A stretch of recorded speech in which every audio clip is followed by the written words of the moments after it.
Thank you, Mr. Speaker. I thank the gentleman for yielding, and I especially thank the ranking member of this committee for his strong and principled and thoughtful opposition to H.R. 1913, the Local Law Enforcement Hate Crimes Prevention Act. Now I would ask unanimous consent to revise and extend my remarks. Without objection, so ordered. Mr. Speaker, those who know me, including my colleagues on this committee and the distinguished chairman of this committee, know that I abhor discrimination.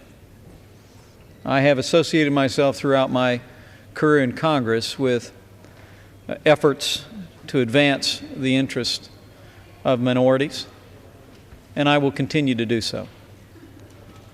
People who know me back home know that I have no tolerance for unkindness or disrespect to any individual for any reason, but most especially any disrespect or discrimination that is based on race, creed, or color is anathema to me. And so I don't question the motives of those who would advance this legislation. I think I know the heart of many and understand it. But I rise in opposition to this legislation for three reasons. Number one, I believe that we should not treat thought the same way we treat action before the law. But number two, I believe this legislation is unnecessary. When a careful examination of state prosecutions and the work that's being done at state levels is examined. And lastly, and most ominously, I fear this legislation, intentionally or unintentionally, could have a chilling effect on the religious expression and the religious freedom of millions of Americans. So let me speak to each of those points.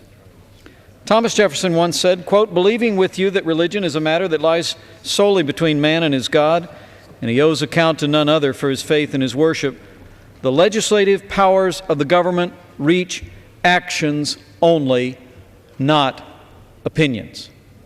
Close quote. Thomas Jefferson again stated the core of my objection to hate crimes legislation as a whole.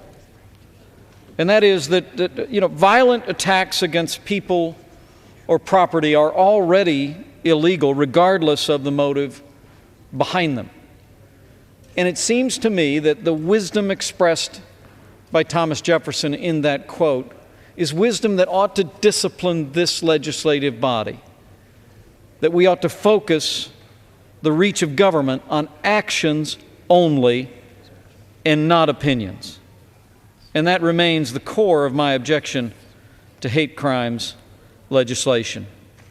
But even to those who believe, Mr. Speaker, that this legislation is appropriate, I must say that it is also important for our colleagues and anyone looking in to understand that this legislation is also unnecessary. The underlying offense in each of these crimes is already fully and aggressively prosecuted in all 50 states.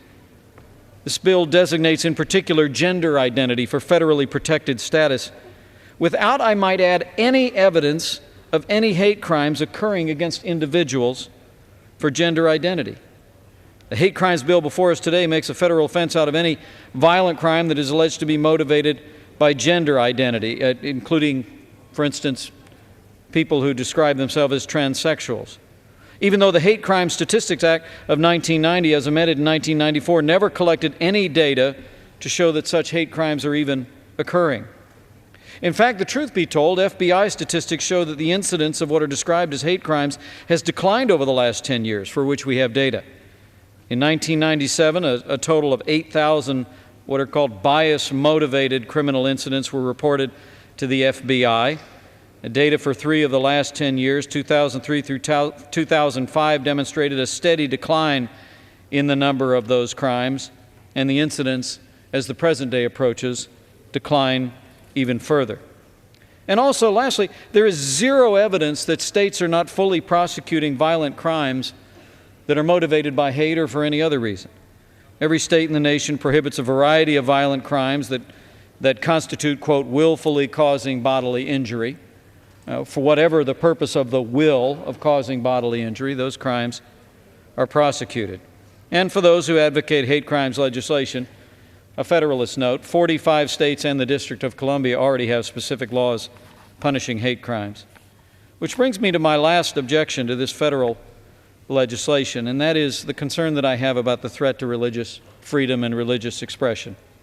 The gentlelady who just spoke said memorably that this is not a hate speech bill, this is a hate crimes bill.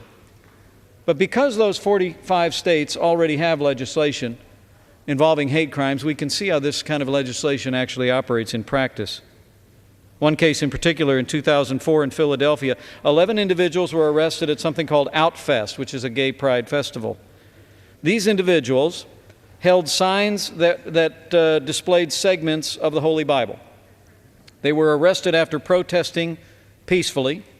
They were charged with 3 felonies and 5 misdemeanors. Their felony charges included, quote, possessions of instruments of crime, which apparently was a bullhorn, ethnic intimidation, which was apparently their statement that they believed as biblical Christians that homosexuality was a sin. And also they were charged with inciting a riot for reading passages from the Bible related to that moral practice. Now, whether or not a riot occurred involving these Christians was debatable, but they faced $90,000 in fines and possible 47-year prison sentences. In San Francisco, a city council enacted a resolution urging a local broadcast media not to run advertisements by a pro-family group. In New York, a pastor who rented billboards posting biblical quotations on sexual morality had them taken down by city officials who cited hate crime principles as justification. You know, we saw a new colleague today take that oath that we all take, and it was a solemn moment, Mr. Speaker. But we swear to support and uphold the Constitution of the United States, which reads, I remind, Congress shall make no law respecting the establishment of religion or prohibiting the free exercise thereof. We must not pass this hate crimes bill. It is unnecessary, and it threatens that constitutional obligation that we have. Gentleman's time's expired.